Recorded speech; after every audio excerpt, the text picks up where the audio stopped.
Welcome, dreamer. Before we begin tonight's gentle journey into rest, I want to take just a moment to thank you for being here. If you enjoy these calming sleep stories and they help bring peace to your nights, please consider supporting the channel by liking this video, subscribing, or sharing it with someone you care about. Your support helps keep this cozy space glowing for all who need it. Now, let's settle in. Take a deep breath in and exhale slowly. Let the day begin to melt away. You're safe here. You're held. And you don't have to do anything except relax. Tonight, we'll drift into a world where starlight dances across a quiet lake, where the air is cool and clean, and the only sound is the soft ripple of water beneath your boat. With every breath, we'll go deeper into stillness, gently floating, gently dreaming. Let's begin tonight's bedtime stories.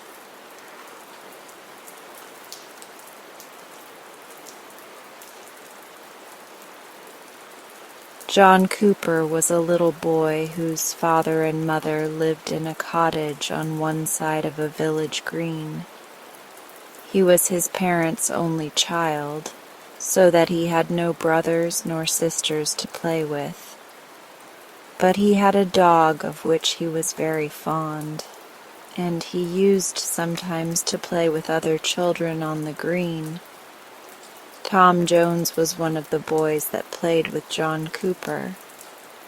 One day he asked John Cooper to go for a long walk with him instead of going to school.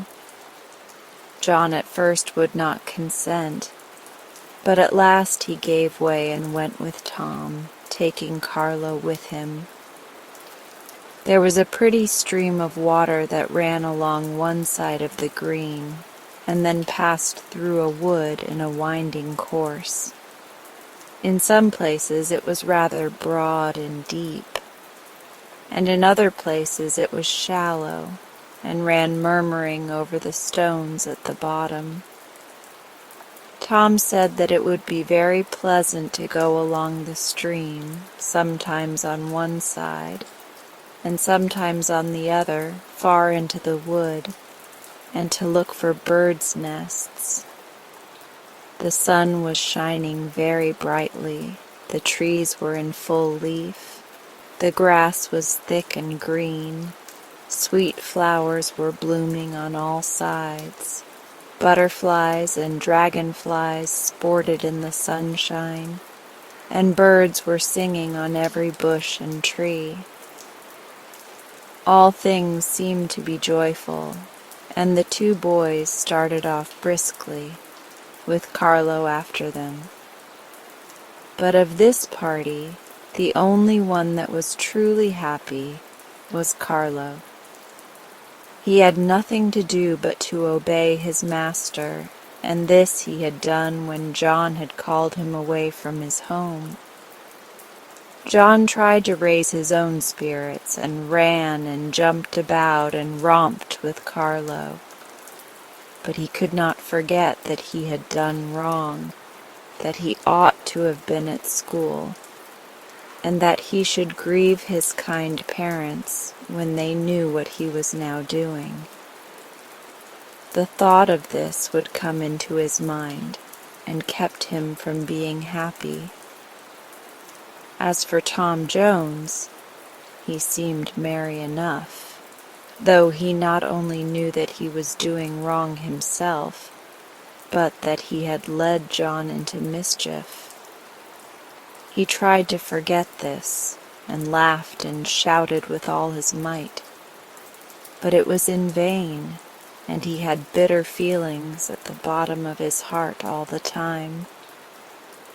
They went on rambling till they had got more than a mile into the wood.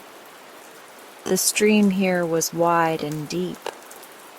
On one side of it there grew an old willow, and in one of the branches of this they saw a wren's nest. As Tom was the stronger boy of the two, it was agreed that he should help John up to the branch, so that he might reach the nest. John got upon the branch, and he had put out his hand to take hold of the nest, when the branch broke off, and down he fell into the water. Tom laughed at this, for he knew that the stream was not deep enough to drown him, but Carlo rushed in and dragged his master by the clothes towards the bank. John scrambled out, but he was covered with mud. Tom helped him to take off his clothes and clean off the mud and dry them, but with all they could do, John was still in a sad mess. And as it was now late in the day, he turned to go home with a heavy heart. When he reached the cottage, he found his father and mother in great alarm, as they could not think what had become of him.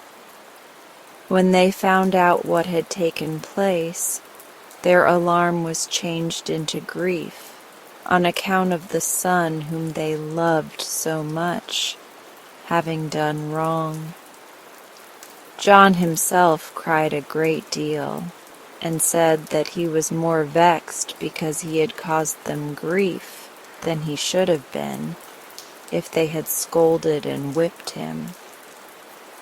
His mother told him that she left it to his own heart to scold him, and that he should go to his bedroom and pray to God on his knees to forgive him, as she had taught him to pray. John did as she bade him, and he prayed to God with all his heart. He then went to sleep with a quiet mind, and when he awoke the next morning, he prayed again that God would give him strength to do his duty, and to stand firm when he should be tempted again, as he had been by Tom Jones. He then read a chapter in the Bible to his mother, and went to school. His master kept him in, and gave him only a piece of bread and a cup of water for dinner. But he did not suffer nearly so much from this as he had done from having grieved his dear parents, for he had before this been brought to repent, and he felt that God and his father and mother had forgiven him.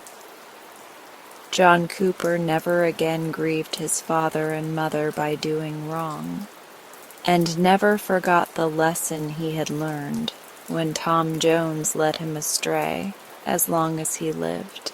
When John Cooper became a man, there were bad times, and he could not get a living at the trade to which he had been brought up. So he went for a horse soldier, and before he went, his father and mother gave him their blessing, and he prayed with all his heart that God would bless the old people and preserve them, and said he would let them have as much of his pay as ever he could. It was a sad day for him and his parents when he went away. They had never been parted for so long a time before, and he was now going to India, from whence he could not return for some years. But they could not help it. So they all said that it was God's will that they should part, and it was their duty to bear it as well as they could. After John was gone, the old people never missed a day, but they prayed to God to keep their son, both in his soul and body, from all evil. They were very poor, and were now too old to work much. But with what they got of John's pay, they had enough just to live upon, and above all they had thankful hearts, which made them happy. Yet they often wished for John's return. Sometimes, too, they were fearful lest he should be killed or wounded in the wars. But when they felt thus, they always tried to put their trust in God. When John had been away 10 years, he came back one day, safe and sound, as his father and mother were standing at the door of the cottage. You may judge how they all felt, and how many questions his fond mother asked him as to where he had been and how he had got on. The next day was Sunday, and both John and his parents were glad of it, for they wished to go to church to offer up their thanks to God, who had kept John safe through many dangers, had saved the lives of the old people, and had now brought them to each other again. It was a fine, bright morning in spring, just such a one as it had been nearly 20 years before, when Tom Jones had tempted John Cooper to keep away from school and to go into the wood to take birds' nests. John did not forget that day, and when it came into his mind he could not help thinking of the changes that had taken place since. He went to church, and you may be sure that he and the old man and woman gave thanks to God with all their hearts for the mercy he had shown to them. Mary Jones was a poor woman whose husband had gone to sea on a long voyage. She lived in a house by the roadside and got her living by washing. She had 2 little boys who were her great comfort and whom she used to call Ned and Tom. For some time after her husband had left, she got on very well and was able to send the boys to school, but she caught a fever and was forced to keep her bed. Her neighbor, Sarah Smith, was very kind to her and used to come to the house every morning and evening to do what she could to help her. But she was a poor woman and could not afford to give Mary Jones anything that cost money. So poor Mary was forced to part with a great many things that she might get food. Ned and Tom at this time took turns to go to school. Tom used to go to school one day, while Ned waited on his mother. And the next day Ned went to school and Tom stayed at home. One morning when Ned was going to school, the thought of his poor mother pressed hard on his heart, and after he had gone a little way, he burst out crying.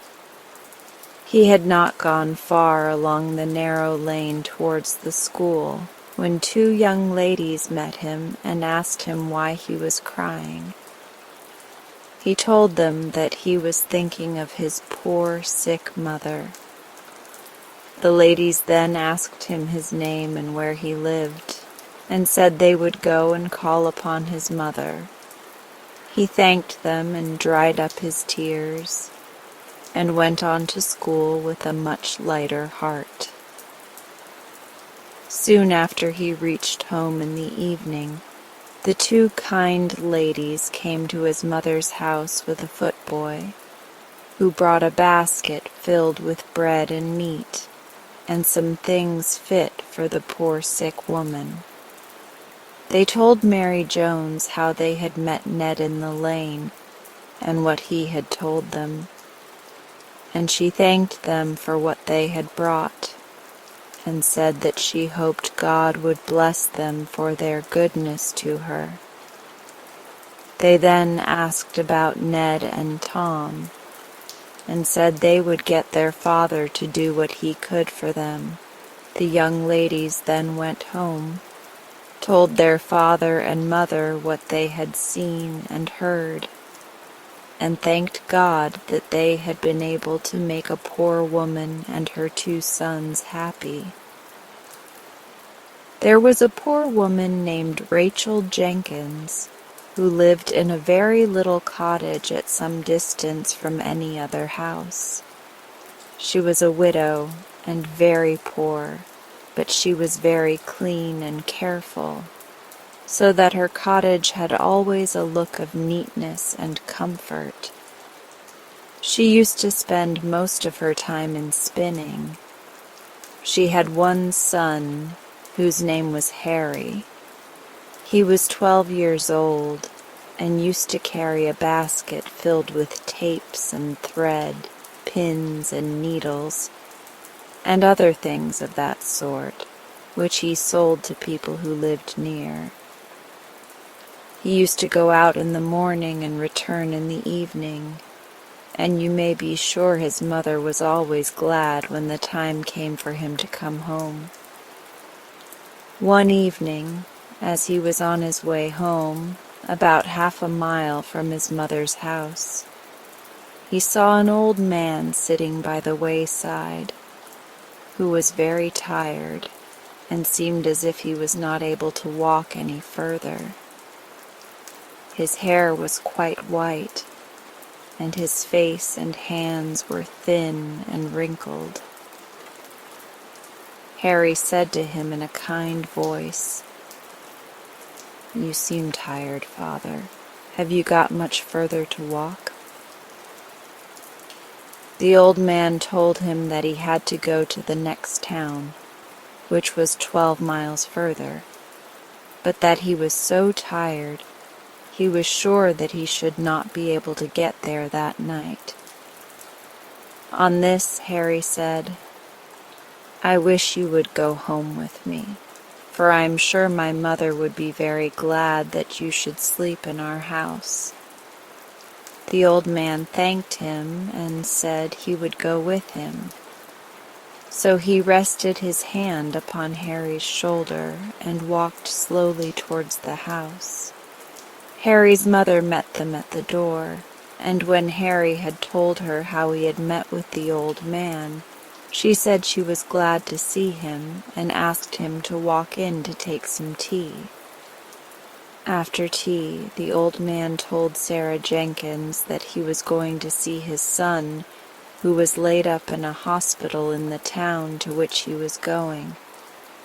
His son was a soldier, and had been in the West Indies for some years, but he caught the yellow fever and was sent home sick. The next morning the old man went on his way and blessed Sarah Jenkins and Harry, because they had done good to him who could make no other return than to thank them and pray for them. When I was a girl, Sunday evening used to be the part of the week that I loved best, and I liked it better in winter than in summer. We used to sit round a blazing fire.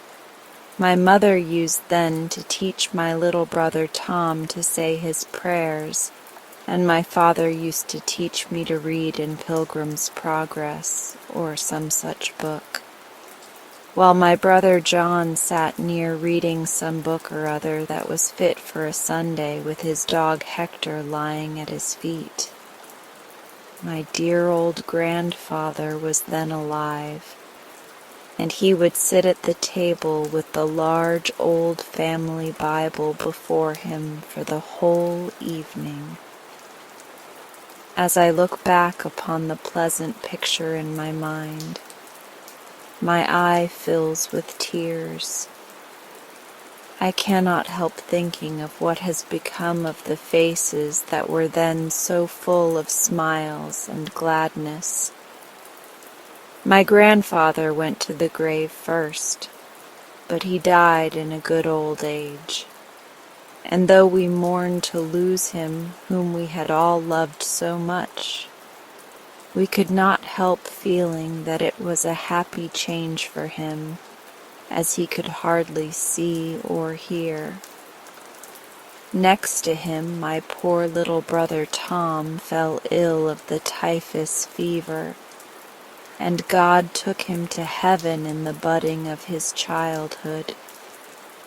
Only a year or two ago, my father gave me his dying blessing and was then a very old man. My mother now survives, though very old, and my two sisters, Mary and Elizabeth, who were then lively girls, are living and are the mothers of families.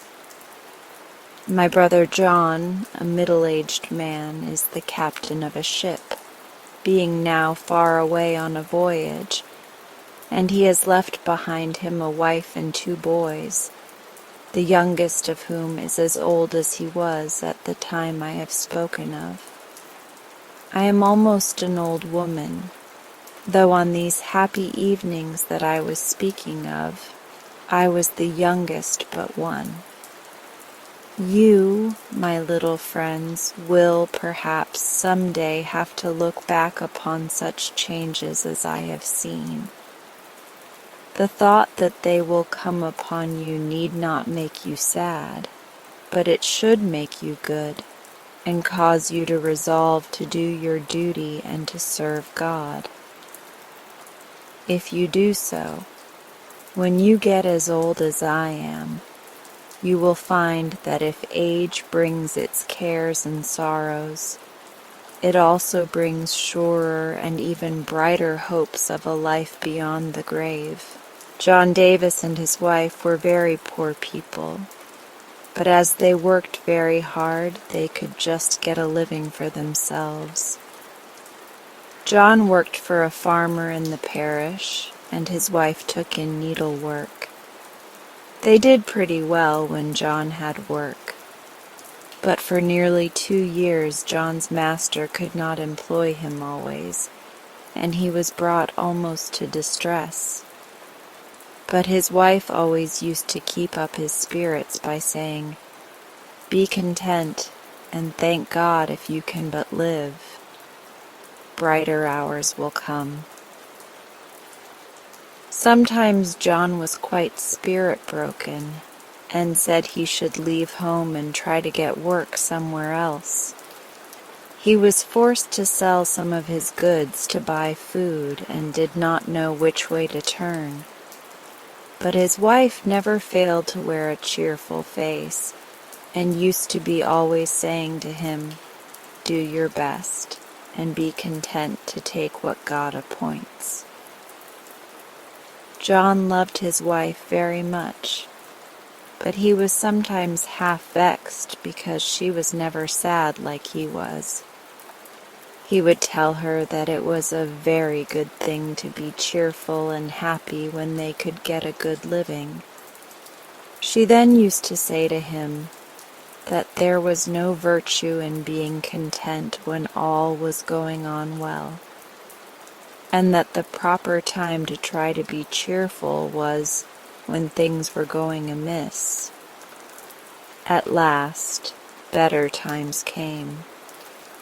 John got into work on the estate of a rich man who lived near, and as he was a very honest man and knew his work, his master soon put him in a place of trust, raised his wages, and gave him a good house to live in. John had by this time got 5 children, and he could no longer deny that he had reason enough to be a happy man. You may see him and his wife and children in the picture, enjoying a fine summer's evening in front of their house. I knew John when I was young, and he was always ready to say how much was due to his good wife. He told me that he owed all his good fortune to her cheerful spirits and good advice to him, and added that now he was well off, he found the truth of what she had told him, that the proper time to try to be cheerful was when things were going amiss. I have never forgot that lesson, and I hope I never shall. And I beg my young friends to keep in mind that contentment is a constant feast. There is work enough in the world for everyone to do something. There is no proper place for idle people.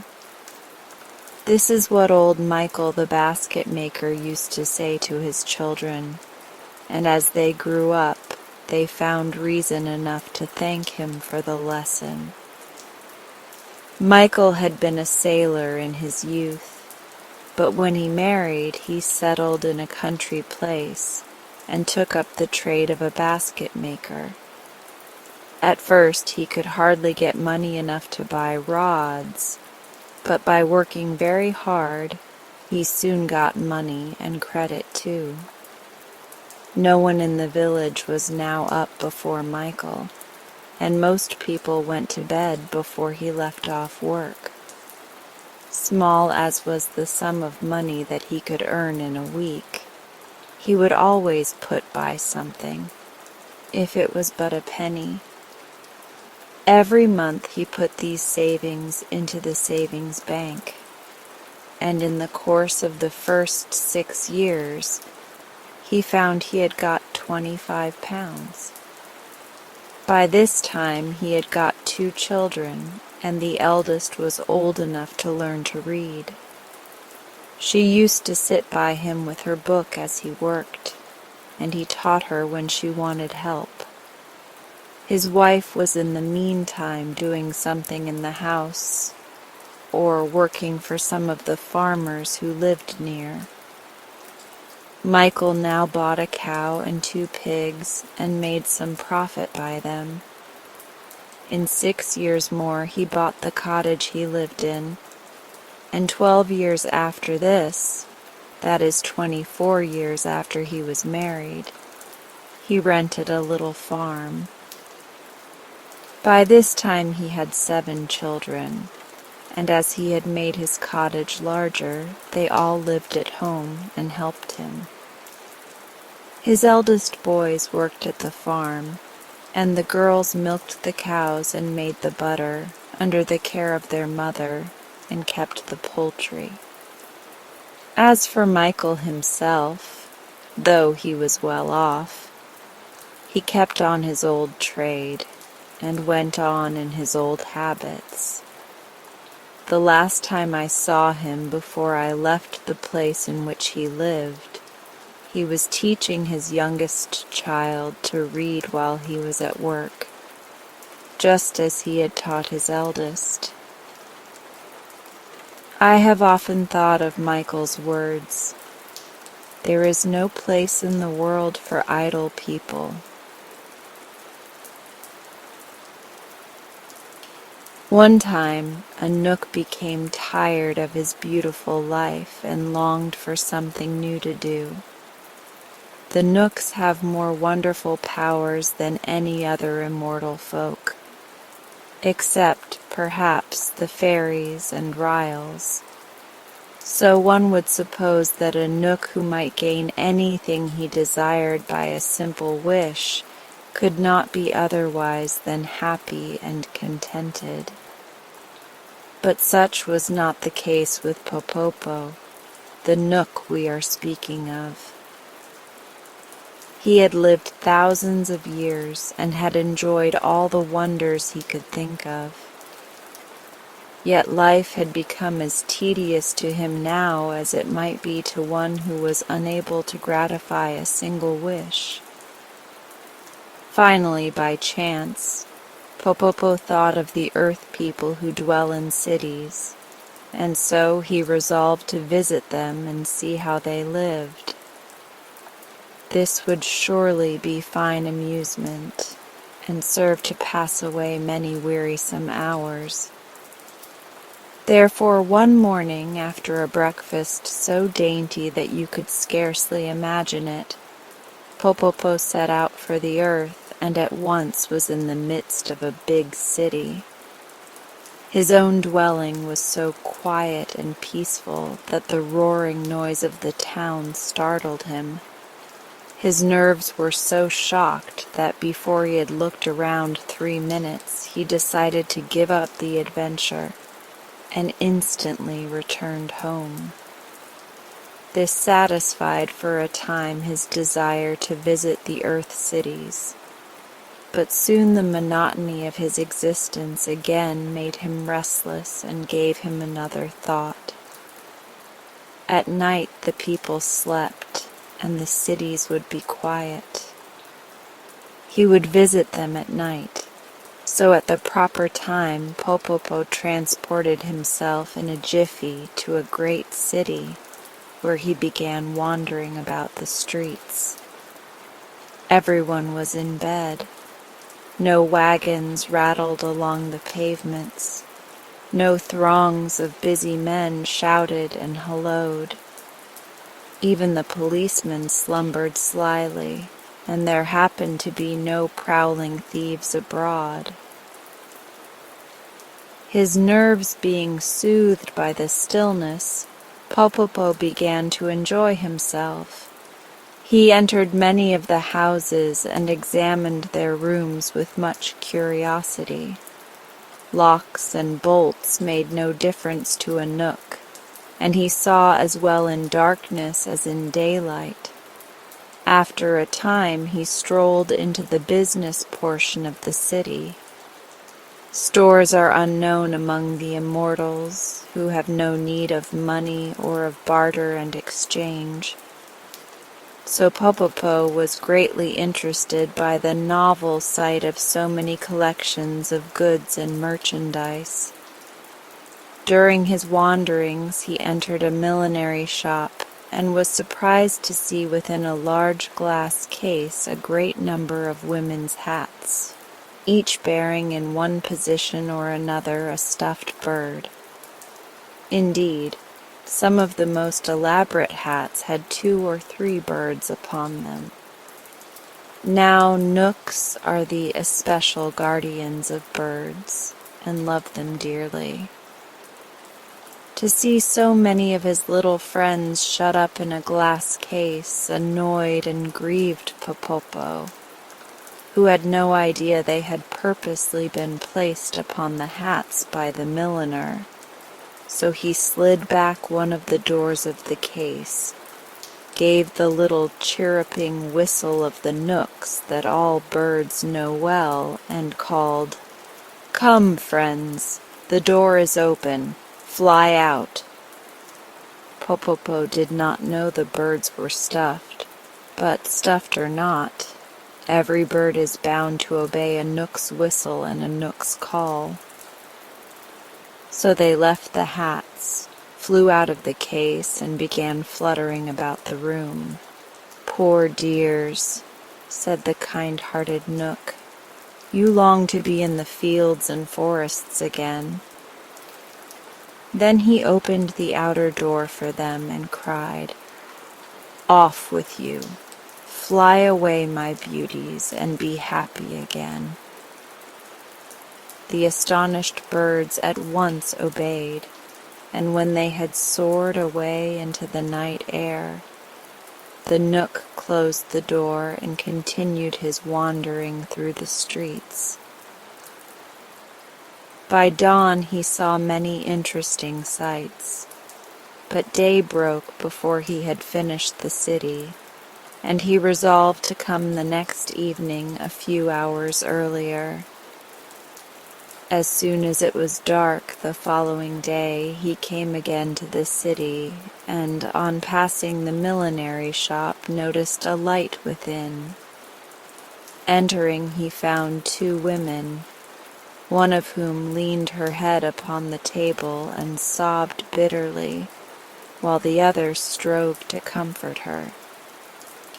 Of course, Popopo was invisible to mortal eyes, so he stood by and listened to their conversation. "Cheer up, sister," said one. "Even though your pretty birds have all been stolen, the hats themselves remain." "Alas!" cried the other, who was the milliner, "no one will buy my hats partly trimmed, for the fashion is to wear birds upon them, and if I cannot sell my goods I shall be utterly ruined." Then she renewed her sobbing, and the Knook stole away, feeling a little ashamed to realize that in his love for the birds he had unconsciously wronged one of the earth people and made her unhappy. This thought brought him back to the millinery shop later in the night, when the two women had gone home. He wanted in some way to replace the birds upon the hats, that the poor woman might be happy again. So he searched until he came upon a nearby cellar full of little gray mice, who lived quite undisturbed and gained a livelihood by gnawing through the walls into neighboring houses and stealing food from the pantries. "Here are just the creatures," thought Popopo, "to place upon the woman's hats. Their fur is almost as soft as the plumage of the birds, and it strikes me the mice are remarkably pretty and graceful animals. Moreover, they now pass their lives in stealing, and were they obliged to remain always upon women's hats, their morals would be much improved." So he exercised a charm that drew all the mice from the cellar and placed them upon the hats in the glass case, where they occupied the places the birds had vacated and looked very becoming, at least in the eyes of the unworldly Knook. To prevent their running about and leaving the hats, Popopo rendered them motionless, and then he was so pleased with his work that he decided to remain in the shop and witness the delight of the milliner when she saw how daintily her hats were now trimmed. She came in the early morning, accompanied by her sister, and her face wore a sad and resigned expression. After sweeping and dusting the shop and drawing the blinds, she opened the glass case and took out a hat. But when she saw a tiny gray mouse nestling among the ribbons and laces, she gave a loud shriek, and dropping the hat, sprang with one bound to the top of the table. The sister, knowing the shriek to be one of fear, leaped upon a chair and exclaimed, "What is it? Oh, what is it?" "A mouse!" gasped the milliner, trembling with terror. Popopo, seeing this commotion, now realized that mice are especially disagreeable to human beings, and that he had made a grave mistake in placing them upon the hats.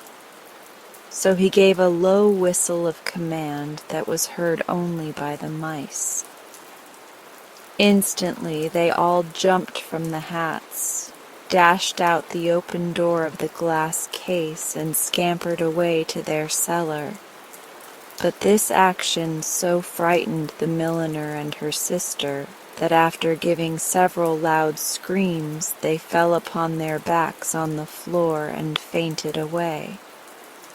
Popopo was a kind-hearted Knook, but on witnessing all this misery caused by his own ignorance of the ways of humans, he straightway wished himself at home, and so left the poor women to recover as best they could. Yet he could not escape a sad feeling of responsibility, and after thinking upon the matter, he decided that since he had caused the milliner's unhappiness by freeing the birds, he could set the matter right by restoring them to the glass case. He loved the birds, and disliked to condemn them to slavery again, but that seemed the only way to end the trouble. So he set off to find the birds. They had flown a long distance, but it was nothing to Popopo to reach them in a second, and he discovered them sitting upon the branches of a big chestnut tree and singing gaily. When they saw the Nook, the birds cried, "Thank you, Popopo. Thank you for setting us free."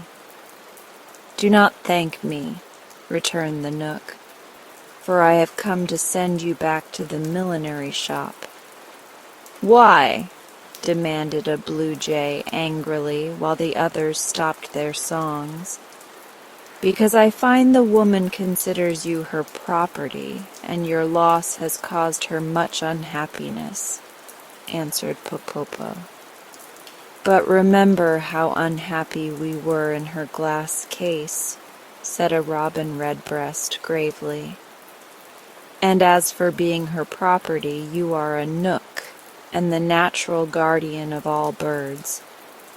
So you know that nature created us free. To be sure, wicked men shot and stuffed us and sold us to the milliner, but the idea of our being her property is nonsense."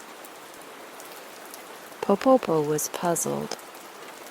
"If I leave you free," he said, "wicked men will shoot you again, and you will be no better off than before."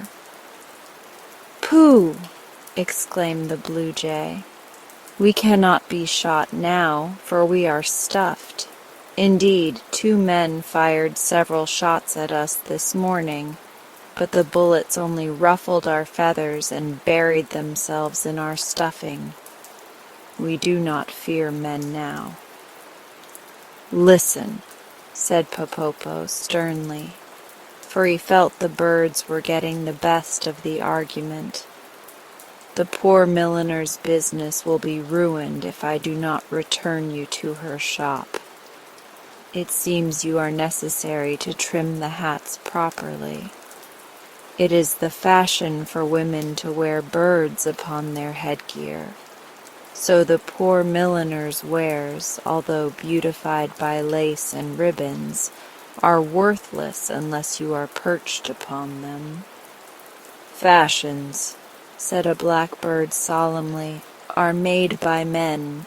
What law is there among birds or Nooks that requires us to be the slaves of fashion?" "What have we to do with fashions anyway?" screamed a linnet. "If it were the fashion to wear Nooks perched upon women's hats, would you be contented to stay there? Answer me, Popopo." But Popopo was in despair. He could not wrong the birds by sending them back to the milliner, nor did he wish the milliner to suffer by their loss. So he went home to think what could be done. After much meditation, he decided to consult the king of the Nooks, and going at once to his majesty, he told him the whole story. The king frowned. "This should teach you the folly of interfering with earth people," he said. "But since you have caused all this trouble, it is your duty to remedy it. Our birds cannot be enslaved, that is certain. Therefore you must have the fashions changed, so it will no longer be stylish for women to wear birds upon their hats." "How shall I do that?" asked Popopo. "Easily enough. Fashions often change among the earth people, who tire quickly of any one thing. When they read in their newspapers and magazines that the style is so and so, they never question the matter, but at once obey the mandate of fashion. So you must visit the newspapers and magazines and enchant the types." "Enchant the types?" echoed Popopo in wonder. "Just so. Make them read that it is no longer the fashion to wear birds upon hats. that will afford relief to your poor milliner and at the same time set free thousands of our darling birds who have been so cruelly used." Popopo thanked the wise king and followed his advice. The office of every newspaper and magazine in the city was visited by the Knook, and then he went to other cities, until there was not a publication in the land that had not a new fashion note in its pages. Sometimes Popopo enchanted the types, so that whoever read the print would see only what the Knook wished them to. Sometimes he called upon the busy editors and befuddled their brains until they wrote exactly what he wanted them to. Mortals seldom know how greatly they are influenced by fairies, nooks, and ryls, who often put thoughts into their heads that only the wise little immortals could have conceived. The following morning, when the poor milliner looked over her newspaper, she was overjoyed to read that no woman could now wear a bird upon her hat and be in style, for the newest fashion required only ribbons and laces. Popopo after this found much enjoyment in visiting every millinery shop he could find and giving new life to the stuffed birds which were carelessly tossed aside as useless. And they flew to the fields and forests with songs of thanks to the good Knook who had rescued them. Sometimes a hunter fires his gun at a bird and then wonders why he did not hit it.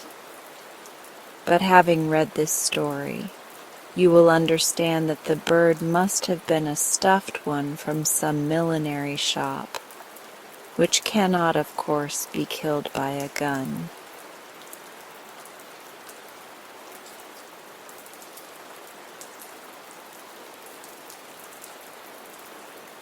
There lived in Boston a wise and ancient chemist by the name of Dr. Dawes, who dabbled somewhat in magic.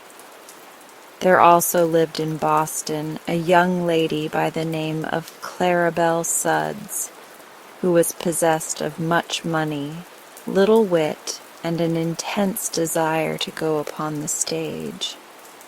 So Claribel went to Dr. Dawes and said, "I can neither sing nor dance. I cannot recite verse nor play upon the piano. I am no acrobat, nor leper, nor high kicker. Yet I wish to go upon the stage. What shall I do?" "Are you willing to pay for such accomplishments?" asked the wise chemist. "Certainly," answered Claribel, jingling her purse. "Then come to me tomorrow at 2 o'clock," said he. All that night he practiced what is known as chemical sorcery, so that when Claribel Sudds came next day at 2 o'clock, he showed her a small box filled with compounds that closely resembled French bonbons. "This is a progressive age," said the old man, "and I flatter myself your Uncle Dawes keeps right along with the procession. Now, one of your old-fashioned sorcerers would have made you some nasty, bitter pills to swallow, but I have consulted your taste and convenience. Here are some magic bonbons. If you eat this one with the lavender color, you can dance thereafter as lightly and gracefully as if you had been trained a lifetime. After you consume the pink confection, you will sing like a nightingale. Eating the white one will enable you to become the finest elocutionist in the land. The chocolate piece will charm you into playing the piano better than Rubinstein, while after eating the lemon-yellow bonbon you can easily kick 6 feet above your head. "How delightful!" exclaimed Clarabelle, who was truly enraptured. "You are certainly a most clever sorcerer as well as a considerate compounder." And she held out her hand for the box. "Ahem," said the wise one. "A check, please." "Oh, yes, to be sure. How stupid of me to forget it," she returned. He considerately retained the box in his own hand while she signed a check for a large amount of money, after which he allowed her to hold the box herself. "Are you sure you have made them strong enough?" she inquired anxiously. "It usually takes a great deal to affect me." "My only fear," replied Dr. Dawes, "is that I have made them too strong, for this is the first time I have ever been called upon to prepare these wonderful confections." "Don't worry," said Clarabelle.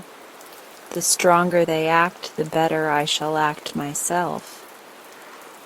She went away after saying this, but stopping in at a dry goods store to shop, she forgot the precious box in her new interest and left it lying on the ribbon counter. Then little Bessie Bostwick came to the counter to buy a hair ribbon and laid her parcels beside the box. When she went away, she gathered up the box with her other bundles and trotted off home with it. Bessie never knew, until after she had hung her coat in the hall closet and counted up her parcels, that she had one too many. Then she opened it and exclaimed, "Why, it's a box of candy. Someone must have mislaid it. But it is too small a matter to worry about. There are only a few pieces." So she dumped the contents of the box into a bonbon dish that stood upon the hall table, and picking out the chocolate piece, she was fond of chocolates, ate it daintily while she examined her purchases. These were not many, for Bessie was only 12 years old and was not yet trusted by her parents to expend much money at the stores. But while she tried on the hair ribbon, she suddenly felt a great desire to play upon the piano, and the desire at last became so overpowering that she went into the parlor and opened the instrument. The little girl had, with infinite pains, contrived to learn 2 pieces, which she usually executed with a jerky movement of her right hand, and a left hand that forgot to keep up, and so made dreadful discords. But under the influence of the chocolate bonbon, she sat down and ran her fingers lightly over the keys, producing such exquisite harmony that she was filled with amazement at her own performance. That was the prelude, however. The next moment she dashed into Beethoven's 7th Sonata and played it magnificently. Her mother, hearing the unusual burst of melody, came downstairs to see what musical guest had arrived. But when she discovered it was her own little daughter who was playing so divinely, she had an attack of palpitation of the heart, to which she was subject, and sat down upon a sofa until it should pass away. Meanwhile, Bessie played one piece after another with untiring energy. She loved music, and now found that all she need do was to sit at the piano and listen and watch her hands twinkle over the keyboard. Twilight deepened in the room, and Bessie's father came home and hung up his hat and overcoat and placed his umbrella in the rack. Then he peeped into the parlor to see who was playing. "Great Caesar!" he exclaimed. But the mother came to him softly with her finger on her lips and whispered, "Don't interrupt her, John. Our child seems to be in a trance. Did you ever hear such superb music?" "Why, she's an infant prodigy," gasped the astounded father. "Beats Blind Tom all hollow. It's wonderful." As they stood listening, the senator arrived, having been invited to dine with them that evening. And before he had taken off his coat, the Yale professor, a man of deep learning and scholarly attainments, joined the party. Bessie played on, and the four elders stood in a huddled but silent and amazed group, listening to the music and waiting for the sound of the dinner gong. Mr. Bostwick, who was hungry, picked up the bonbon dish that lay on the table beside him and ate the pink confection. The professor was watching him, so Mr. Bostwick courteously held the dish toward him. The professor ate the lemon-yellow piece, and the senator reached out his hand and took the lavender piece. He did not eat it, however, for, chancing to remember that it might spoil his dinner, he put it in his vest pocket. Mrs. Bostwick, still intently listening to her precocious daughter without thinking what she did, took the remaining piece, which was the white one, and slowly devoured it. The dish was now empty, and Claribel Sudd's precious bonbons had passed from her possession forever. Suddenly Mr. Bostwick, who was a big man, began to sing in a shrill tremolo soprano voice.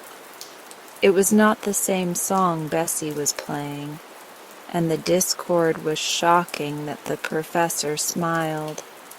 The senator put his hands to his ears, and Mrs. Bostwick cried in a horrified voice, "William!" Her husband continued to sing as if endeavoring to emulate the famous Christine Nilsson, and paid no attention whatever to his wife or his guests. Fortunately, the dinner gong now sounded, and Mrs. Bostwick dragged Bessie from the piano and ushered her guests into the dining room. Mr. Bostwick followed, singing "The Last Rose of Summer," as if it had been an encore demanded by 1,000 delighted hearers. The poor woman was in despair at witnessing her husband's undignified actions and wondered what she might do to control him. The professor seemed more grave than usual. The senator's face wore an offended expression, and Bessie kept moving her fingers as if she still wanted to play the piano. Mrs. Bostwick managed to get them all seated, although her husband had broken into another area. And then the maid brought in the soup. When she carried a plate to the professor, he cried in an excited voice, "Hold it higher! Higher! I say!" And springing up, he gave it a sudden kick that sent it nearly to the ceiling, from whence the dish descended to scatter soup over Bessie and the maid, and to smash in pieces upon the crown of the professor's bald head. At this atrocious act, the senator rose from his seat with an exclamation of horror and glanced at his hostess. For some time Mrs. Bostwick had been staring straight ahead with a dazed expression, but now, catching the senator's eye, she bowed gracefully and began reciting, the charge of the Light Brigade in forceful tones. The senator shuddered. Such disgraceful rioting he had never seen nor heard before in a decent private family. He felt that his reputation was at stake, and, being the only sane person apparently in the room, there was no one to whom he might appeal. The maid had run away to cry hysterically in the kitchen. Mr. Bostwick was singing "Oh, Promise Me." The professor was trying to kick the globes off the chandelier. Mrs. Bostwick had switched her recitation to "The Boy Stood on the Burning Deck," and Bessie had stolen into the parlor and was pounding out the overture from the Flying Dutchman. The senator was not at all sure he would not go crazy himself presently. So he slipped away from the turmoil and, catching up his hat and coat in the hall, hurried from the house. That night he sat up late writing a political speech he was to deliver the next afternoon at Faneuil Hall.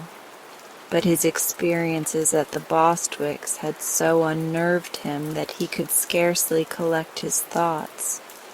And often he would pause and shake his head pityingly as he remembered the strange things he had seen in that usually respectable home. The next day he met Mr. Bostwick in the street, but passed him by with a stony glare of oblivion. He felt he really could not afford to know this gentleman in the future. Mr. Bostwick was naturally indignant at the direct snub, yet in his mind lingered a faint memory of some quite unusual occurrences at his dinner party the evening before, and he hardly knew whether he dared resent the senator's treatment or not. The political meeting was the feature of the day, for the senator's eloquence was well known in Boston. So the big hall was crowded with people, and in one of the front rows sat the Bostwick family, with the learned Yale professor beside them. They all looked tired and pale, as if they had passed a rather dissipated evening, and the senator was rendered so nervous by seeing them that he refused to look in their direction a second time. While the mayor was introducing him, the great man sat fidgeting in his chair, and happening to put his thumb and finger into his vest pocket, he found the lavender-colored bonbon he had placed there the evening before. "This may clear my throat," thought the senator, and slipped the bonbon into his mouth. A few minutes afterwards he arose before the vast audience which greeted him with enthusiastic plaudits. "My friends," began the senator in a grave voice, "this is a most impressive and important occasion." Then he paused, balanced himself upon his left foot, and kicked his right leg into the air in the way favored by ballet dancers. There was a hum of amazement and horror from the spectators, but the senator appeared not to notice it. He whirled around upon the tips of his toes, kicked right and left in a graceful manner, and startled a bald-headed man in the front row by casting a languishing glance in his direction. Suddenly, Claribel Sudds, who happened to be present, uttered a scream and sprang to her feet, pointing an accusing finger at the dancing senator. She cried in a loud voice, "That's the man who stole my bonbons! Seize him! Arrest him! Don't let him escape!" But the ushers rushed her out of the hall, thinking she had gone suddenly insane, and the senator's friends seized him firmly and carried him out the stage entrance to the street, where they put him into an open carriage and instructed the driver to take him home. The effect of the magic bonbon was still powerful enough to control the poor senator, who stood upon the rear seat of the carriage and danced energetically all the way home, to the delight of the crowd of small boys who followed the carriage and the grief of the sober-minded citizens who shook their heads sadly and whispered that another good man had gone wrong. It took the senator several months to recover from the shame and humiliation of this escapade, and curiously enough, he never had the slightest idea what had induced him to act in so extraordinary a manner. Perhaps it was fortunate the last bonbon had now been eaten, for they might easily have caused considerably more trouble than they did. Of course, Clarabelle went again to the wise chemist and signed a check for another box of magic bonbons, but she must have taken better care of these, for she is now a famous vaudeville actress.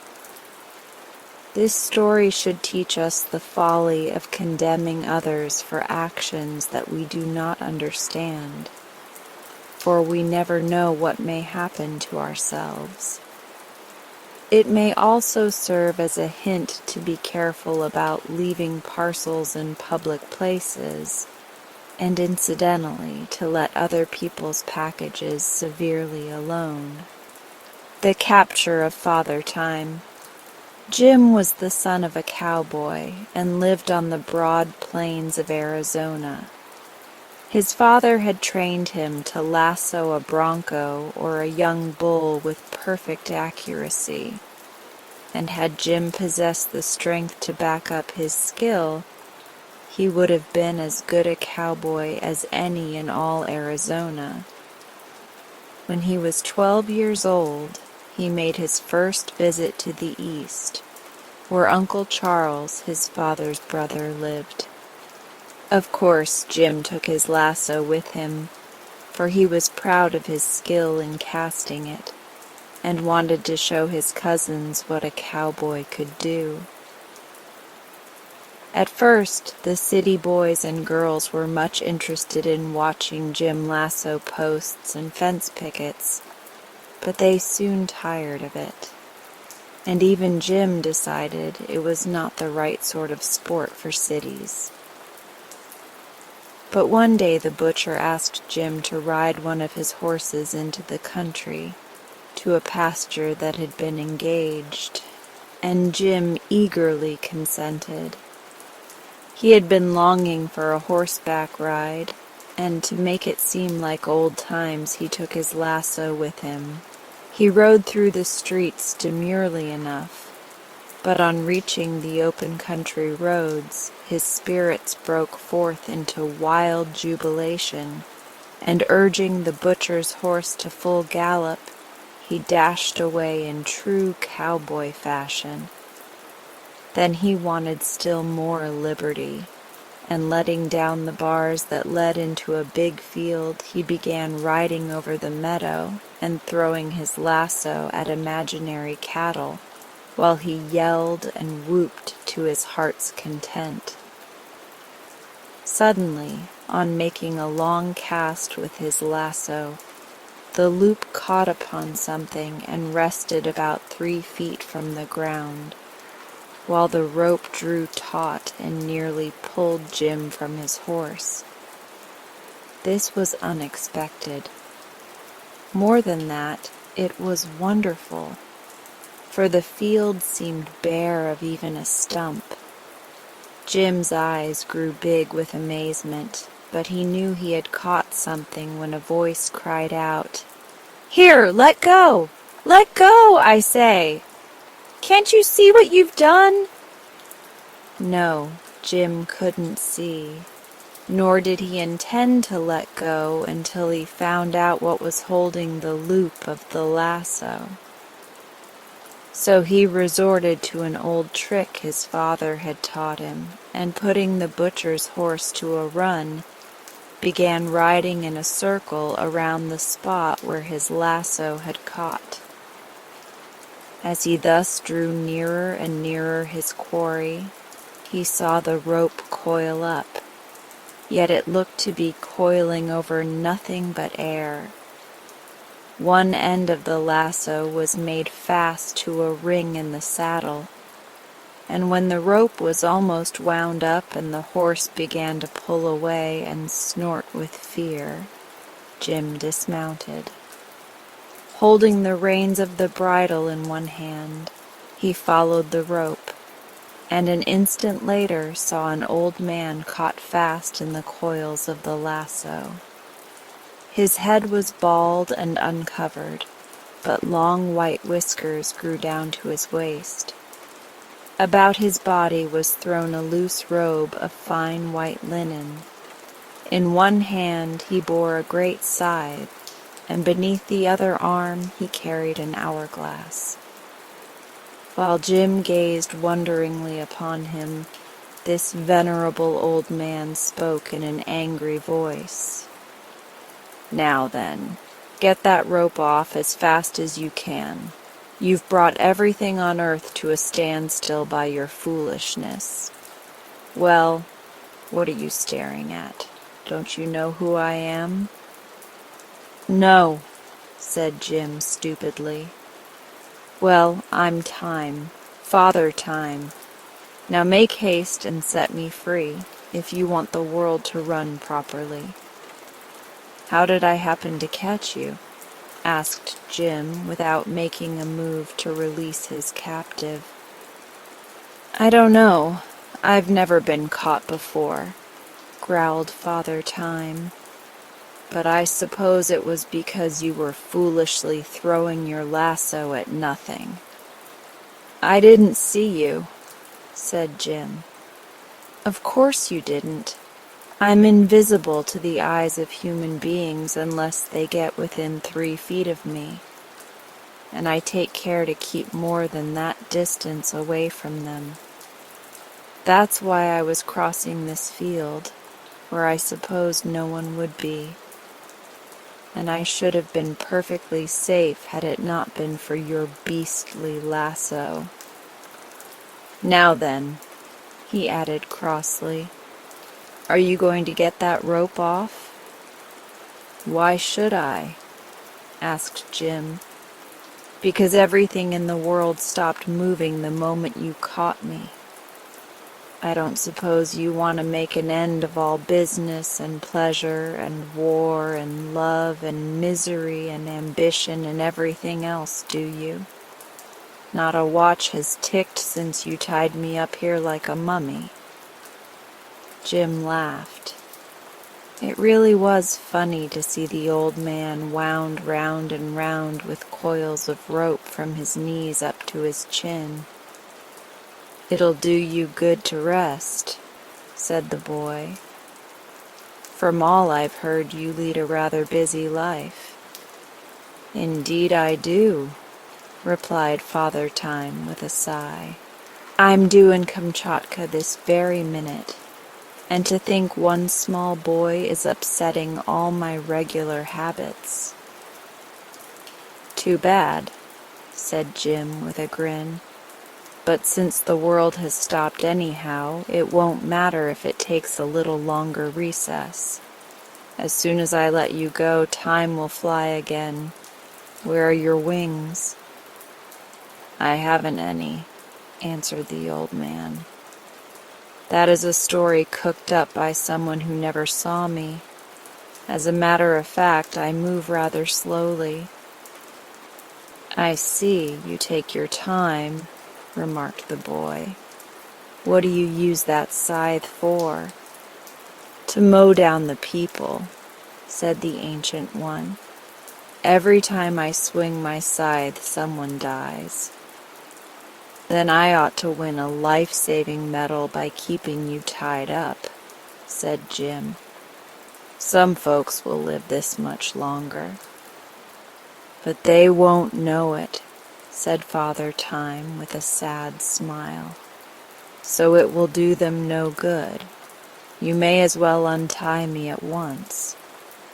"No," said Jim with a determined air. "I may never capture you again. So I'll hold you for a while and see how the world wags without you." Then he swung the old man, bound as he was, upon the back of the butcher's horse, and getting into the saddle himself, started back toward town, one hand holding his prisoner and the other guiding the reins. When he reached the road, his eye fell on a strange tableau. A horse and buggy stood in the middle of the road, the horse in the act of trotting, with his head held high and two legs in the air, but perfectly motionless. In the buggy a man and a woman were seated, but had they been turned into stone they could not have been more still and stiff. "There's no time for them," sighed the old man. "Won't you let me go now?"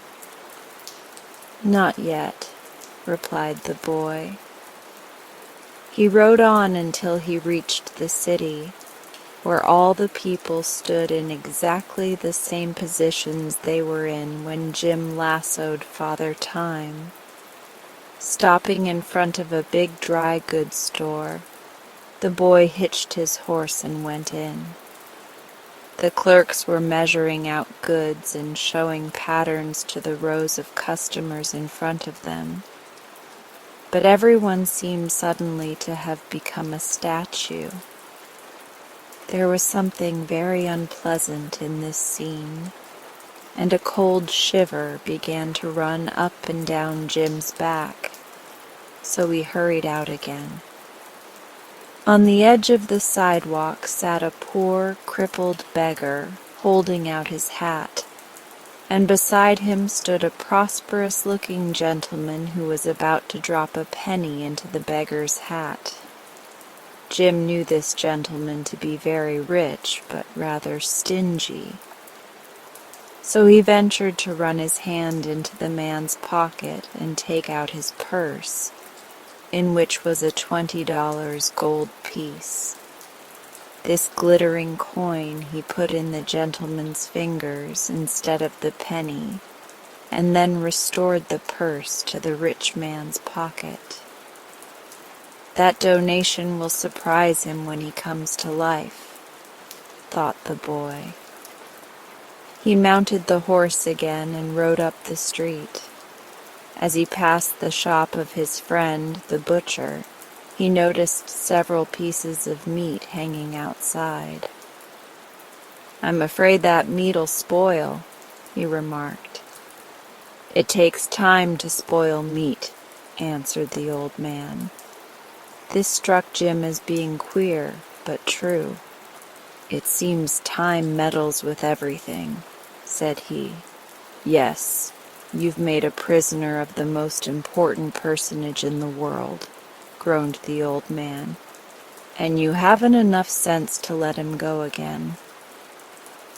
Jim did not reply, and soon they came to his uncle's house, where he again dismounted. The street was filled with teams and people, but all were motionless. His two little cousins were just coming out the gate on their way to school, with their books and slates underneath their arms. So Jim had to jump over the fence to avoid knocking them down. In the front room sat his aunt, reading her Bible. She was just turning a page when time stopped. In the dining room was his uncle, finishing his luncheon. His mouth was open and his fork poised just before it, while his eyes were fixed upon the newspaper folded beside him. Jim helped himself to his uncle's pie, and while he ate it, he walked out to his prisoner.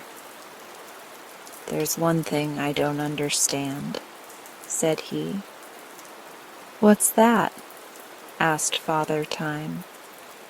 "Why is it that I'm able to move around while everyone else is froze up?" "That is because I'm your prisoner," answered the other. "You can do anything you wish with time now. But unless you are careful, you'll do something you will be sorry for."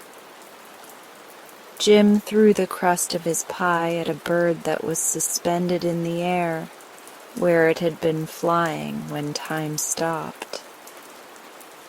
"Anyway," he laughed, "I'm living longer than anyone else. No one will ever be able to catch up with me again. Each life has its allotted span," said the old man. "When you have lived your proper time, my scythe will mow you down." "I forgot your scythe," said Jim thoughtfully. Then a spirit of mischief came into the boy's head, for he happened to think that the present opportunity to have fun would never occur again. He tied Father Time to his uncle's hitching post, that he might not escape, and then crossed the road to the corner grocery. The grocer had scolded Jim that very morning for stepping into a basket of turnips by accident. So the boy went to the back end of the grocery and turned on the faucet of the molasses barrel. "That'll make a nice mess when time starts the molasses running all over the floor," said Jim with a laugh. A little further down the street was a barber shop, and sitting in the barber's chair, Jim saw the man that all the boys declared was the meanest man in town. He certainly did not like the boys, and the boys knew it. The barber was in the act of shampooing this person when time was captured. Jim ran to the drugstore, and getting a bottle of mucilage, he returned and poured it over the ruffled hair of the unpopular citizen. "That'll probably surprise him when he wakes up," thought Jim. Nearby was the schoolhouse. Jim entered it and found that only a few of the pupils were assembled, but the teacher sat at his desk, stern and frowning as usual. Taking a piece of chalk, Jim marked upon the blackboard in big letters the following words: "Every scholar is requested to yell the minute he enters the room. He will also please throw his books at the teacher's head. Signed, Prof. Sharp." "That ought to raise a nice rumpus," murmured the mischief maker as he walked away. On the corner stood Policeman Mulligan, talking with old Miss Scrapple, the worst gossip in town, who always delighted in saying something disagreeable about her neighbors. Jim thought this opportunity was too good to lose. So he took off the policeman's cap and brass-buttoned coat and put them on Miss Scrapple, while the lady's feathered and ribboned hat he placed jauntily upon the policeman's head. The effect was so comical that the boy laughed aloud, and as a good many people were standing near the corner, Jim decided that Miss Scrapple and Officer Mulligan would create a sensation when time started upon his travels. Then the young cowboy remembered his prisoner, and, walking back to the hitching post, he came within 3 feet of it and saw Father Time still standing patiently within the toils of the lasso. He looked angry and annoyed, however, and growled out, "Well, when do you intend to release me?" "I've been thinking about that ugly scythe of yours," said Jim. "What about it?" asked Father Time. "Perhaps if I let you go you'll swing it at me the first thing to be revenged," replied the boy. Father Time gave him a severe look, but said, "I've known boys for thousands of years, and of course I know they're mischievous and reckless. But I like boys, because they grow up to be men and people my world. Now if a man had caught me by accident, as you did, I could have scared him into letting me go instantly. But boys are harder to scare. I don't know as I blame you. I was a boy myself, long ago when the world was new. But surely you've had enough fun with me by this time, and now I hope you'll show the respect that is due to old age. Let me go, and in return I will promise to forget all about my capture. The incident won't do much harm anyway, for no one will ever know that time has halted the last 3 hours or so." "All right," said Jim cheerfully. "Since you've promised not to mow me down, I'll let you go." But he had a notion some people in the town would suspect time had stopped when they returned to life. He carefully unwound the rope from the old man, who, when he was free, at once shouldered his scythe, rearranged his white robe, and nodded farewell. The next moment he had disappeared, and with a rustle and rumble and roar of activity the world came to life again, and jogged along as it always had before. Jim wound up his lasso, mounted the butcher's horse, and rode slowly down the street. Loud screams came from the corner, where a great crowd of people quickly assembled. From his seat on the horse, Jim saw Miss Scrapple, attired in the policeman's uniform, angrily shaking her fists in Mulligan's face, while the officer was furiously stamping upon the lady's hat, which he had torn from his own head amidst the jeers of the crowd. As he rode past the schoolhouse, he heard a tremendous chorus of yells, and knew Profernball Sharp was having a hard time to quell the riot caused by the sign on the blackboard. Through the window of the barber shop he saw the mean man frantically belaboring the barber with a hairbrush, while his hair stood up stiff as bayonets in all directions, and the grocer ran out of his door and yelled, "Fire!" while his shoes left a track of molasses wherever he stepped. Jim's heart was filled with joy. He was fairly reveling in the excitement he had caused when someone caught his leg and pulled him from the horse. "What are you doing here, you rascal?" cried the butcher angrily. "Didn't you promise to put that beast inter Plimpton's pasture? And now I find you riding the poor nag around like a gentleman of leisure." "That's a fact," said Jim with surprise. "I clean forgot about the horse." This story should teach us the supreme importance of time and the folly of trying to stop it. For should you succeed as Jim did in bringing time to a standstill, the world would soon become a dreary place and life decidedly unpleasant. An accomplished wizard once lived on the top floor of a tenement house and passed his time in thoughtful study and studious thought. What he didn't know about wizardry was hardly worth knowing, for he possessed all the books and recipes of all the wizards who had lived before him, and moreover, he had invented several wizard mints himself.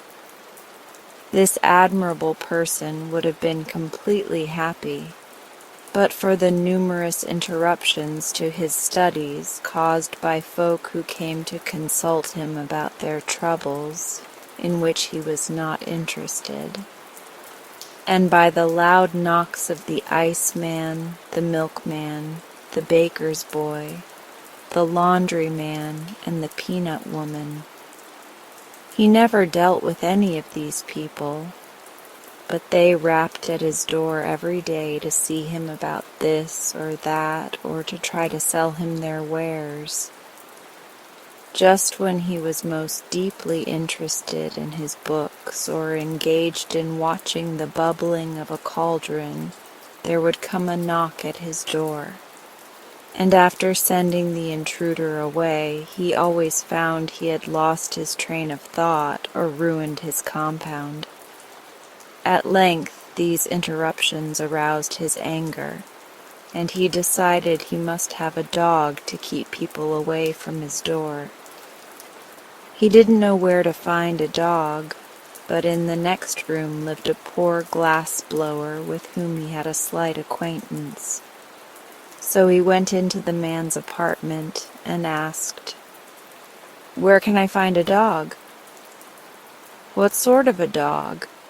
inquired the glass blower. "A good dog, one that will bark at people and drive them away, one that will be no trouble to keep and won't expect to be fed, one that has no fleas and is neat in his habits, one that will obey me when I speak to him. In short, a good dog," said the wizard. "Such a dog is hard to find," returned the glass blower, who was busy making a blue glass flower pot with a pink glass rose bush in it, having green glass leaves and yellow glass roses. The wizard watched him thoughtfully. "Why cannot you blow me a dog out of glass?" he asked presently. "I can," declared the glass blower, "but it would not bark at people, you know." "Oh, I'll fix that easily enough," replied the other. "If I could not make a glass dog bark, I would be a mighty poor wizard." "Very well. If you can use a glass dog, I'll be pleased to blow one for you. Only you must pay for my work." "Certainly," agreed the wizard. "But I have none of that horrid stuff you call money. You must take some of my wares in exchange." The glass blower considered the matter for a moment. "Could you give me something to cure my rheumatism?" he asked. "Oh yes, easily." "Then it's a bargain. I'll start the dog at once. What color of glass shall I use?" "Pink is a pretty color," said the wizard. "And it's unusual for a dog, isn't it?" "Very," answered the glass blower, "but it shall be pink." So the wizard went back to his studies, and the glass blower began to make the dog. Next morning he entered the wizard's room with the glass dog under his arm and set it carefully upon the table. It was a beautiful pink in color, with a fine coat of spun glass, and about its neck was twisted a blue glass ribbon. Its eyes were specks of black glass and sparkled intelligently, as do many of the glass eyes worn by men. The wizard expressed himself pleased with the glass blower's skill, and at once handed him a small vial. "This will cure your rheumatism," he said. "But the vial is empty," protested the glass blower. "Oh no, there is one drop of liquid in it," was the wizard's reply. "Will one drop cure my rheumatism?" inquired the glass blower in wonder. "Most certainly. That is a marvelous remedy. The one drop contained in the vial will cure instantly any kind of disease ever known to humanity. Therefore, it is especially good for rheumatism. But guard it well, for it is the only drop of its kind in the world, and I've forgotten the recipe." "Thank you," said the glass blower, and went back to his room. Then the wizard cast a wizzy spell and mumbled several very learned words in the wizardese language over the glass dog, whereupon the little animal first wagged its tail from side to side, then winked his left eye knowingly, and at last began barking in a most frightful manner. That is, when you stop to consider the noise came from a pink glass dog. There is something almost astonishing in the magic arts of wizards, unless, of course, you know how to do the things yourself, when you are not expected to be surprised at them. The wizard was as delighted as a schoolteacher at the success of his spell, although he was not astonished. Immediately he placed the dog outside his door, where it would bark at anyone who dared knock and so disturb the studies of its master. The glass blower, on returning to his room, decided not to use the one drop of wizard cure-all just then. "My rheumatism is better today," he reflected, "and I will be wise to save the medicine for a time when I am very ill, when it will be of more service to me."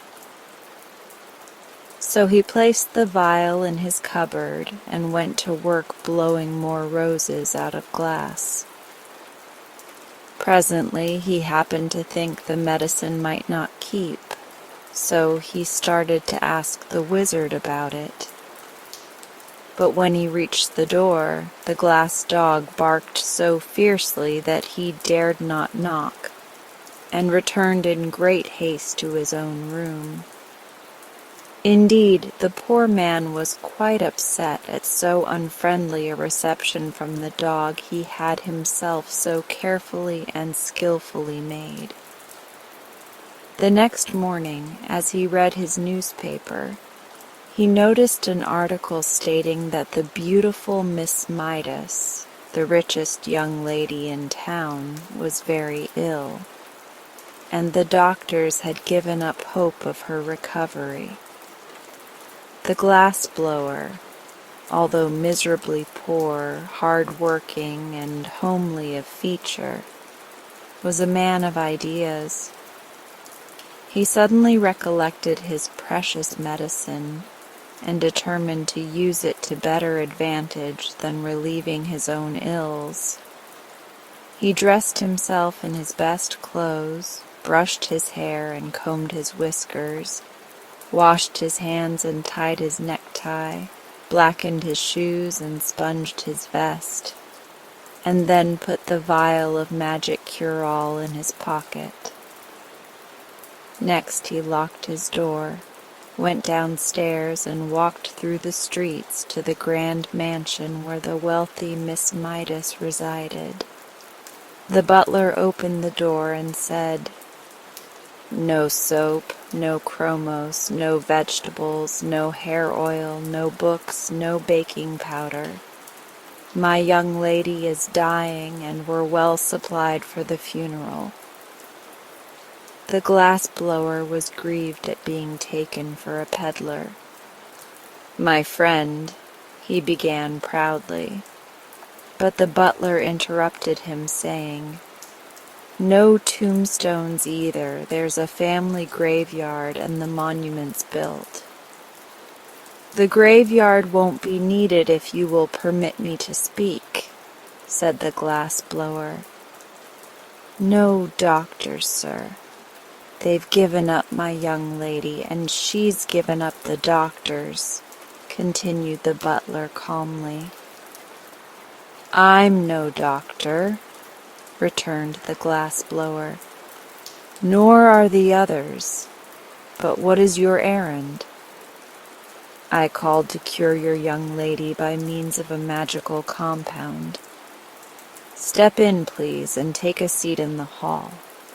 I'll speak to the housekeeper," said the butler more politely. So he spoke to the housekeeper, and the housekeeper mentioned the matter to the steward, and the steward consulted the chef, and the chef kissed the lady's maid and sent her to see the stranger. Thus are the very wealthy hedged around with ceremony, even when dying. When the lady's maid heard from the glass blower that he had a medicine which would cure her mistress, she said, "I'm glad you came. But," said he, "if I restore your mistress to health, she must marry me." "I'll make inquiries and see if she's willing," answered the maid, and went at once to consult Miss Midas. The young lady did not hesitate an instant. "I'd marry any old thing rather than die," she cried. "Bring him here at once." So the glass blower came, poured the magic drop into a little water, gave it to the patient, and the next minute Miss Midas was as well as she had ever been in her life. "Dear me," she exclaimed, "I've an engagement at the Fritters' reception tonight. Bring my pearl-colored silk, Marie, and I will begin my toilet at once. And don't forget to cancel the order for the funeral flowers and your mourning gown."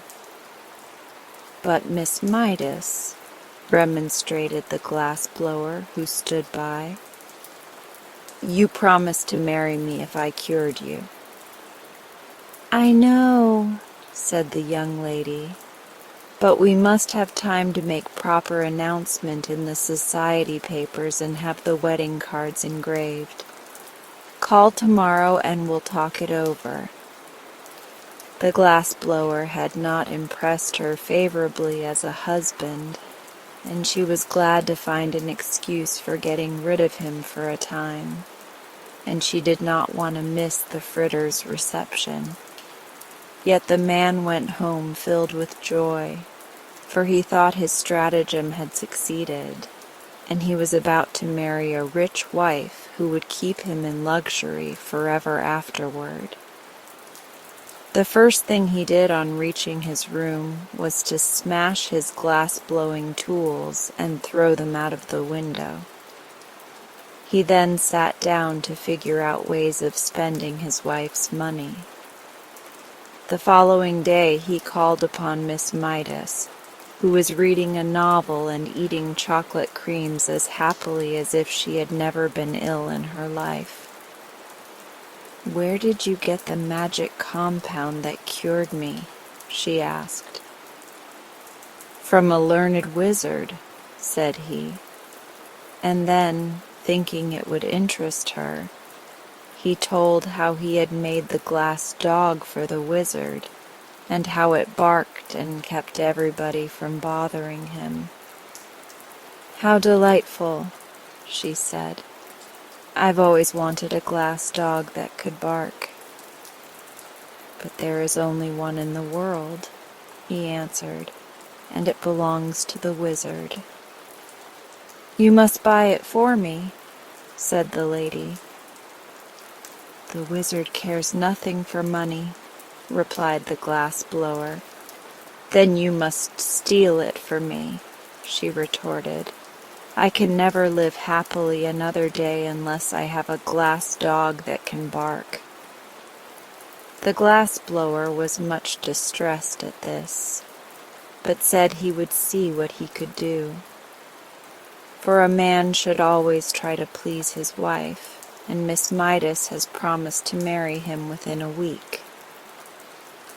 On his way home he purchased a heavy sack, and when he passed the wizard's door and the pink glass dog ran out to bark at him, he threw the sack over the dog, tied the opening with a piece of twine, and carried him away to his own room. The next day he sent the sack by a messenger boy to Miss Midas with his compliments, and later in the afternoon he called upon her in person, feeling quite sure he would be received with gratitude for stealing the dog she so greatly desired. But when he came to the door and the butler opened it, what was his amazement to see the glass dog rush out and begin barking at him furiously. "Call off your dog!" he shouted in terror. "I can't, sir," answered the butler. "My young lady has ordered the glass dog to bark whenever you call here." "You'd better look out, sir," he added, "for if it bites you, you may have glassophobia." This so frightened the poor glass-blower that he went away hurriedly. But he stopped at a drugstore and put his last dime in the telephone box so he could talk to Miss Midas without being bitten by the dog. "Give me Pelf 6742, he called. "Hello? What is it?" said a voice. "I want to speak with Miss Midas," said the glass-blower. Presently a sweet voice said, "This is Miss Midas. What is it?" "Why have you treated me so cruelly and set the glass dog on me?" asked the poor fellow. "Well, to tell the truth," said the lady, "I don't like your looks. Your cheeks are pale and baggy, your hair is coarse and long, your eyes are small and red, your hands are big and rough, and you are bow-legged." "But I can't help my looks," pleaded the glass-blower, "and you really promised to marry me." "If you were better looking, I'd keep my promise," she returned. "But under the circumstances, you are no fit mate for me, and unless you keep away from my mansion, I shall set my glass dog on you." Then she dropped the phone and would have nothing more to say. The miserable glass-blower went home with a heart bursting with disappointment, and began tying a rope to the bedpost by which to hang himself. Someone knocked at the door, and upon opening it, he saw the wizard. "I've lost my dog," he announced. "Have you indeed?" replied the glass-blower, tying a knot in the rope. "Yes, someone has stolen him." "That's too bad," declared the glass-blower indifferently. "You must make me another," said the wizard. "But I cannot. I've thrown away my tools." "Then what shall I do?" asked the wizard. "I do not know, unless you offer a reward for the dog." "But I have no money," said the wizard. "Offer some of your compounds, then," suggested the glass-blower, who was making a noose in the rope for his head to go through. "The only thing I can spare," replied the wizard thoughtfully, "is a beauty powder." "What?" cried the glass-blower, throwing down the rope. "Have you really such a thing?"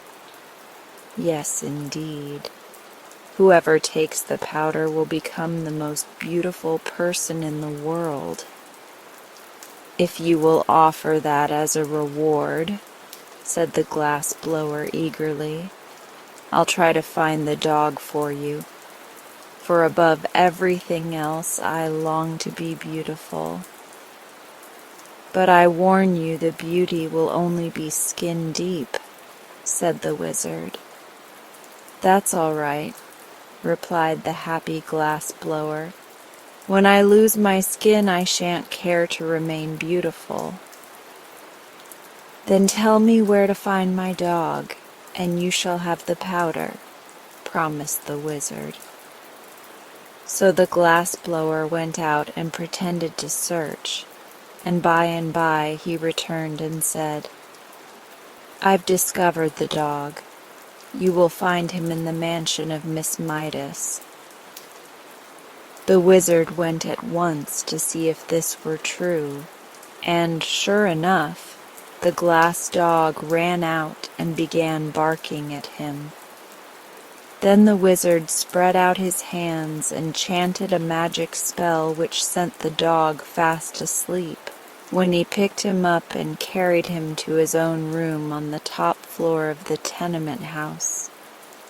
Afterward he carried the beauty powder to the glass blower as a reward, and the fellow immediately swallowed it and became the most beautiful man in the world.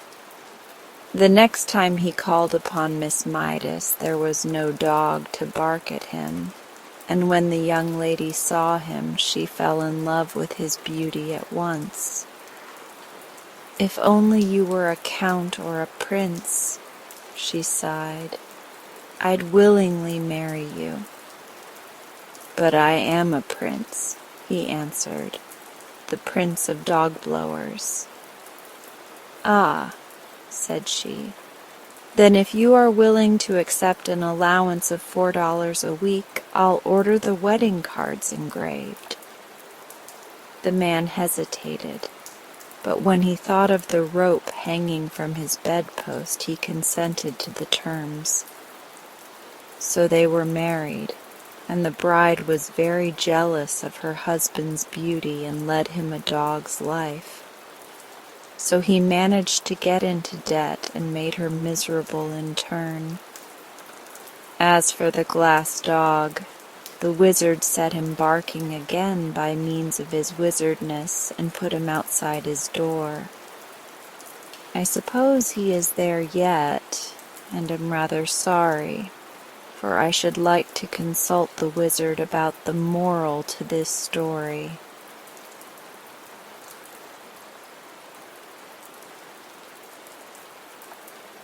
And now as we come to the end of this session, if you're still awake, I would like you to feel the calm you've created within yourself.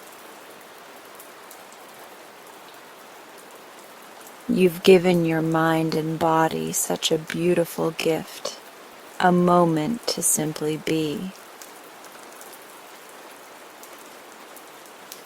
Let that sense of peace stay with you as you move through the rest of your night. If you'd like, you can stay here a little longer.